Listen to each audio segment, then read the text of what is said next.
Graça e paz, igreja. Que bom que Deus nos permitiu mais uma vez estarmos reunidos ao redor da sua palavra, estarmos aqui para mais um estudo, para aprendermos um pouco mais dele. E nós continuamos o nosso estudo aqui no Sermão Profético de Jesus, mas nós vamos começar a partir de hoje uma série de parábolas que Jesus vai trazer com foco na vigilância. Inclusive, uma dessas parábolas é a parábola das 10 virgens, que é muito conhecida por nós, aqui do capítulo 25. Mas, antes disso, nós vamos ver, no caso hoje, a partir do versículo 32 do capítulo 24, que na minha versão está escrito a parábola da figueira, a exortação à vigilância. Mas antes de começarmos a leitura, de começarmos a explanar o texto, vamos orar ao Senhor? Oremos.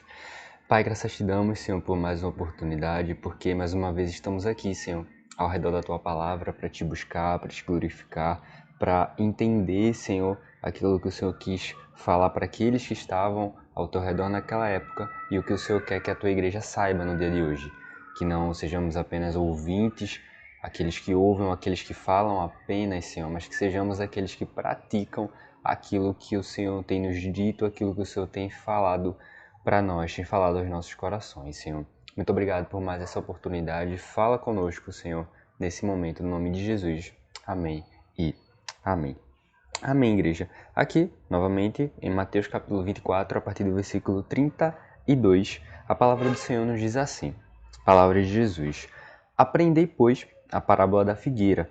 Quando já os seus ramos se renovam e as folhas brotam, sabeis que está próximo o verão.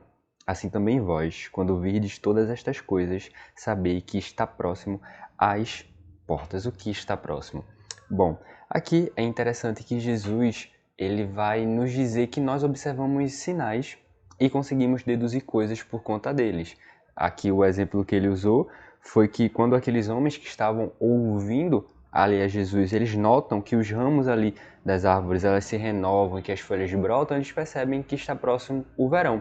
Assim como nós percebemos quando nessa mesma árvore as folhas elas começam a ficar um pouco mais amareladas, um pouco mais avermelhadas, ou as folhas começam a se juntar ali ao pé da árvore. Nós percebemos que antes era o verão com esses homens e nós percebemos que o outono ele está chegando. Então nós conseguimos deduzir assim essas coisas por meio de alguns sinais. Assim também como, por exemplo, que eu creio que a maioria denomina, que é o cheiro de chuva, que é um cheiro que nós sentimos momentos antes de uma chuva. Tem até um nome científico para isso, que é petricor, ou seja, aquele cheiro que nós sentimos momento antes de sabermos que temos que tirar as roupas do varal. Geralmente ele acontece ali depois de um longo tempo, de um longo período de seca ou de muito calor. E aí, quando chove, nós conseguimos sentir esse cheiro. Então, as árvores, as plantas, os animais e até mesmo os nossos sentidos, os sentidos humanos, nos ajudam a deduzir coisas que vão acontecer ou antecipam coisas que vão acontecer para que nós venhamos a perceber, ficar apercebidos. E assim como observamos estas coisas, e assim como aqueles homens observavam sinais também naquela época, devemos observar os sinais ditos por Jesus. Sinais visíveis e que, de acordo com Jesus, nós temos a capacidade de ali perceber. E como já foi falado muito antes, as coisas ditas por Jesus elas aconteceram, como por exemplo a destruição do templo. Então, quando ele fala que quando vide todas estas coisas, que no caso é a destruição do templo, é o princípio das dores, eles devem ter em mente que o princípio ele começou, o princípio das dores, daquilo que Jesus ele tem falado. Mas Jesus ainda continua para complementar essas palavras que nós acabamos de dizer a partir do versículo 34. Porque ele diz que em verdade vos digo que não passará esta geração sem que tudo isto aconteça. Passará o céu e a terra, mas as minhas palavras não passarão. Como eu já adiantei, os sinais ditos por Jesus, eles se aconteceram. E se esses sinais aconteceram enquanto aqueles homens ainda estavam vivos, os demais preditos por Jesus, eles aconteceram também. Então, como foi falado, a destruição do templo, a perseguição que Jesus falou, né, as tribulações, as perseguições que Jesus declarou blocos anteriores, todas essas coisas ocorreram, todas essas coisas aconteceram. Se nós voltarmos até um pouco mais daqui desse sermão, nós vemos Jesus sempre dizendo na sua palavra, falando, por exemplo, sobre a sua morte, sobre a sua ressurreição, falando que Pedro negaria, e todas essas palavras de Jesus elas aconteceram, tanto em relação à sua morte, à ressurreição, à negação de Pedro, como as coisas ditas aqui por Jesus no sermão profético. Então, se essas coisas aconteceram, as demais coisas de um futuro longínquo, de um futuro distante, acontecerão também. E o segundo é que mesmo em meio à perseguição, Deus sempre preservou a sua palavra eterna. A palavra de Deus ela é eterna. Ela é uma palavra que sobreviveu ao teste do tempo, que foi escrita há mais de 2000 anos atrás, mas ainda hoje, em meio a muita perseguição, desde o começo, a lei da sua propagação, como hoje em alguns países a perseguição é severa, mas mesmo mediante todas essas situações, a palavra sobreviveu ao teste do tempo, ela ainda é difundida, ela ainda é lida, ela ainda é pregada, e é o livro com mais cópias feitas, e consequentemente é o livro mais vendido no mundo, até com uma certa distância ali do segundo colocado. E aí, depois de falar estas coisas, aqui nesse bloco que nós estamos vendo, Jesus ele vai ir digamos assim, um passo além, ou ele vai mudar a direção, porque nesse bloco nós temos uma mistura, nós temos uma junção, como até nos blocos anteriores, de coisas que aconteceram no futuro próximo, ali depois de alguns anos, daqueles homens que estavam ouvindo, e coisas que aconteceriam no futuro bem distante. E aqui Jesus começa a falar sobre essas coisas do futuro distante. Por exemplo, a partir do versículo 36, ele vai dizer que a respeito daquele dia e hora ninguém sabe, nem os anjos dos céus, nem o Filho, senão o Pai. Pois assim como foi nos dias de Noé, também será a vinda do Filho do Homem. Como nós sabemos, quando Jesus ele fala da vinda do Filho do Homem, ele está tratando da sua segunda vinda. Porquanto, assim como nos dias anteriores ao dilúvio, comiam e bebiam, casavam e davam-se em casamento, até o dia em que Noé entrou na arca, e não o perceberam, senão quando veio o dilúvio e os levou a todos, assim será também a vinda do Filho do Homem. Ou seja, os sinais eles mostram que está próximo. É certo. E Jesus aqui ele está focando desde o começo do seu sermão sobre esses sinais. Sinais próximos e sinais distantes. Só que aqui Jesus ele já condena tentar antecipar exatamente o dia, tentar marcar o dia exato em que vai acontecer para colocar na agenda um dia, um mês, um ano. Por quê? Porque Jesus mesmo aqui declara que nem os anjos dos céus sabem, nem os anjos do céu sabem, nem o Filho, senão o Pai. Ou seja, é inútil tentar traçar uma data exata, como muitos já fizeram na história. Por quê? Porque ninguém sabe, senão o Pai. Então aqui Jesus ele já está condenando o fato das pessoas tentarem antecipar um dia, tentar antecipar um momento exato. Nós temos sinais para mostrar que está próximo, mas o dia exato, o ano exato, nós não sabemos e não temos como saber. Aqui Jesus deixa isso bem claro. E aí a gente precisa entender o que significa esse casar-se e dar-se em casamento. Por que não é que as pessoas estavam entupindo as igrejas ou entupindo os lugares mais comuns onde as pessoas se reservam ali para fazer a cerimônia do casamento? Não, quando Jesus ele trata desse casar-se e dar-se em casamento, citando ali como foi na época de Noé, ele está falando de moralidade corrompida, ele está falando de orgias, de pessoas mergulhadas na depravação, de pessoas mergulhadas nessa moralidade corrompida. Então as pessoas elas estarão cegas, elas estarão mergulhadas aí nessa imoralidade sexual, assim como foi no tempo de Noé. E é interessante que a seguir Jesus ele vai trazer dois exemplos bem parecidos, mas dois exemplos que quando paramos para pensar são aterrorizantes. Que exemplos são esses? A partir do versículo 40 ele vai dizer que vai continuar dizendo que então dois estarão no campo. Um ele será tomado e deixado o outro. No versículo 41 ele vai dar outro exemplo. 2 estarão trabalhando no moinho, uma será tomada e deixada a outra. É certo que até as pessoas que não são cristãs, as pessoas que não creem em Cristo, elas têm uma pequena ideia, uma pequena ciência das coisas que a Bíblia fala, da criação, mas também do final, do Apocalipse. As pessoas sabem, elas têm uma ideia de que os cristãos eles esperam o Apocalipse, de que os cristãos esperam a volta de Cristo. Então, mesmo que essas duas pessoas que estão no moinho, essas duas pessoas que estão trabalhando no campo, uma seja cristã e a outra não seja, quando a outra perceber os sinais que os cristãos tanto diziam, tanto falavam, e que do nada um crente que trabalhava com ele sumiu, talvez ligue um alerta na cabeça. Eita, eles estão certos. E olha que nós só estamos tratando desse exemplo, apenas desse. Imagina de outros que seriam ainda mais visíveis, por assim dizer, ou que iriam trazer mais verdade, que seriam sinais ali mais abundantes para que eles olhassem realmente isso e aquilo que tal pessoa falava, que fulano dizia, que começava a pregar dizendo o que aconteceu, está acontecendo. Então, que momento desesperador quando as pessoas que não creem em Cristo descobrirem que, de fato, a Bíblia estava certa. Vai ser um momento extremamente feliz para nós, alegre, jubiloso, mas para as outras pessoas será um momento desesperador. E aí, para finalizar aqui esse bloco, Jesus ele vai trazer aquilo que o título do bloco na minha versão ele fala, que é a exortação à vigilância. Essas parábolas são ditas por Jesus justamente com esse propósito, para ensinar ou para estimular os discípulos, os seus ouvintes, a vigilância. A partir do versículo 22, Jesus ele vai terminar esse bloco aqui dizendo: portanto, vigiai, porque não sabeis em que dia vem o nosso Senhor. De novo, ele deixando claro que nós não sabemos o dia, nós não sabemos o momento. Mas considerem isso.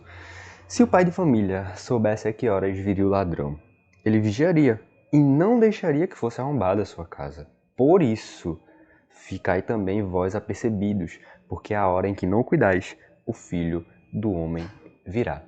Ou seja, Jesus deixa outra coisa clara aqui. Não é uma espera de pernas pro ar.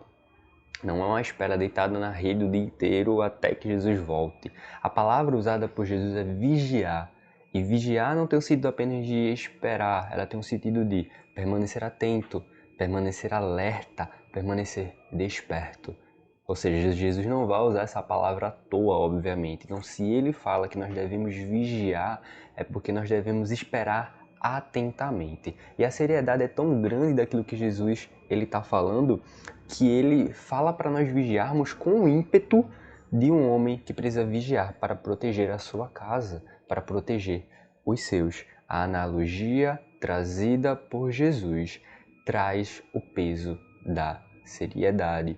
Ele traz o peso de que nós, cristãos, igreja dele, devemos vigiar com o mesmo ímpeto que aquele homem vigiaria a sua casa para proteger a sua família, para proteger os seus. Não é uma espera passiva, é uma espera ativa, atento, desperto, alerta. Ok, entendemos essa parábola, entendemos as palavras de Jesus, mas quais aplicações nós podemos tirar aqui desse texto que nós lemos? Bom, a primeira aplicação que eu consigo enxergar nesse texto é que não haverá desculpas naquele dia. Não haverá desculpas naquele dia.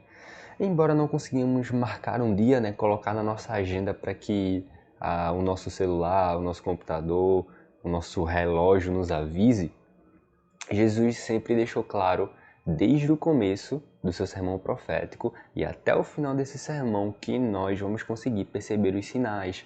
De novo, sinais das coisas que aconteceriam alguns anos depois dos seus ouvintes e sinais bem mais futuros, mais próximos de nós, por assim dizer. Então ele deixa claro a própria parábola que ele usa aqui da figueira do verão. O próprio bloco anterior, quando ele diz as coisas que irão acontecer, quando ele também mescla acontecimentos futuros e acontecimentos distantes. Então, não haverá desculpas, porque nós temos não apenas esse sermão, mas outros textos textos de Jesus, nós temos textos também do Apocalipse. Nós temos o texto do Apocalipse em que muitas coisas ali nós cremos, a nossa igreja, essa é a nossa visão, que muitas coisas ali são alegóricas. Mas independente, uma coisa é certa no livro de Apocalipse, que Jesus ele vai voltar. Então, nós, Igreja do Senhor, temos esse sermão profético, temos outros textos, temos o livro do Apocalipse para ficarmos atentos. E fora os sinais que nos foram ditos, nós temos Jesus repetindo: vigiem, vigiem, vigiem.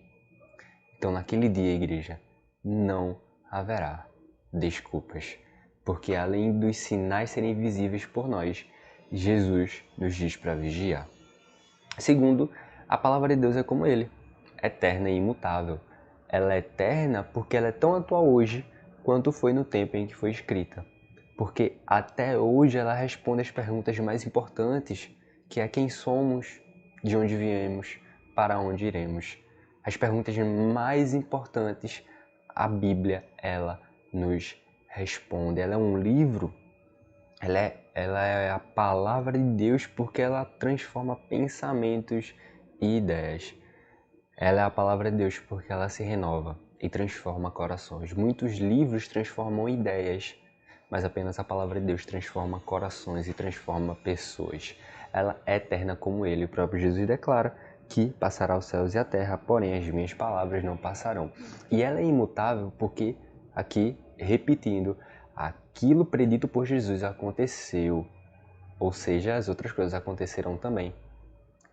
Porque se nós voltarmos para o Antigo Testamento, por exemplo, nós temos profecias, nós temos os profetas declarando coisas e depois desse tempo as coisas acontecendo. Se nós voltarmos um pouco em Jeremias, por exemplo, Jeremias ele falou sobre a Babilônia, que a Babilônia viria se o pessoal não se arrependesse, se o povo não se arrependesse. O povo não se arrependeu e a Babilônia veio. Nós temos o profeta Daniel profetizando sobre o abominável da desolação, que quem trouxe foi a nossa irmã Simone. E os historiadores entendem, os teólogos entendem que esse abominável da desolação é uma figura histórica, Antíoco Epifânio. Então, ele que ali profanou o templo. Então, aquilo que Daniel ele escreveu aconteceu. E aí nós voltamos para Jesus, as palavras de Jesus sobre sua morte, sobre sua ressurreição, aqui o sermão profético. Então ela é imutável. O que a Bíblia diz que aconteceria, aconteceu. E claro, com o futuro, com a sua segunda vinda, não será diferente, porque a sua palavra é como Ele mesmo, eterna e imutável. E terceira e última coisa, como vigiar de forma eficaz. O que Jesus ele declara para nós desde que começamos esse sermão profético é sobre vigiar. E nós lemos em 1 Tessalonicenses capítulo 5, a partir do versículo 1 até o 3, o seguinte: Irmãos, relativamente aos tempos e às épocas, não há necessidade de que eu vos escreva, pois vocês mesmos estão inteirados com precisão de que o dia do Senhor vem como ladrão de noite. E aí no versículo 4 a 5 ele continua dizendo: Mas vocês, irmãos, vocês não estão em trevas, para que aquele dia como ladrão vos apanhe de surpresa, porquanto vocês todos são filhos da luz e são filhos do dia. Então ele está falando, olha, nós cremos em Cristo, nós somos filhos da luz. Nós, de fato, podemos ali ser pegos de surpresa, porque não sabemos o dia, mas não podemos ser pegos ali desprevenidos, devemos estar preparados. Nós não sabemos o dia, pode ser hoje, pode ser daqui a pouco, pode ser amanhã, pode ser daqui a uma semana. Nós vamos parar e dizer, está acontecendo, mas nós não podemos ser pegos desprevenidos. De novo, batendo na mesma tecla, é isso que Jesus vem falando desde o começo e vai continuar a dizer. Vigiem. Ok, mas como fazemos isso? Se não apenas uma espera, mas é uma espera atenta, desperta, alerta, como é que fazemos isso? Bom, creio que talvez alguns já tenham a resposta em mente daquilo que será dito, porque aquilo que dizemos, nós sempre repetimos. Aquilo que nós dizemos em relação a assuntos como vigiar, sempre tem a mesma resposta, que é o tripé da fé, que é a oração, que é a leitura bíblica, que é o jejum. É isso que nós precisamos fazer para vigiar da maneira certa, para vigiar como alguém que está desperto, como alguém que está alerta. Além disso, é estar em comunhão, é estar com aqueles que estão vigiando junto conosco. Porque Jesus, igreja, ele não vem buscar apenas você ou apenas a mim. Ele vem buscar a sua noiva, ele vem buscar o seu corpo. Em 2 Timóteo, na segunda carta que Paulo escreveu a Timóteo, no capítulo 2, ele vai escrever assim: Tu, pois, filho meu, fortifica-te na graça que está em Cristo Jesus, e o que de minha parte ouviste, através de muitas testemunhas, isso mesmo transmite a homens fiéis e também idôneos para instruir a outros. E nesse mesmo capítulo, só que no versículo 10, ele vai dizer: Por esta razão, tudo suporto por causa dos eleitos, para que também eles obtenham salvação que está em Cristo Jesus com a eterna glória. Ou seja, a perseverança, igreja, ela também é um projeto em comunidade. Nós não precisamos perseverar, nós não precisamos vigiar sozinho, mas nós podemos fazer isso também em comunidade, em comunhão. Então, só lembrando, não haverá desculpas naquele dia, porque Jesus falou sobre os sinais, e são sinais que nós podemos observar. Segundo a palavra de Deus, é como ele, eterno e imutável. E se as coisas que ele disse já aconteceram, as demais também acontecerão. E terceiro e último, como vigiar de forma eficaz. O tripé da fé e também através da comunhão. Amém, igreja. Que Deus nos abençoe.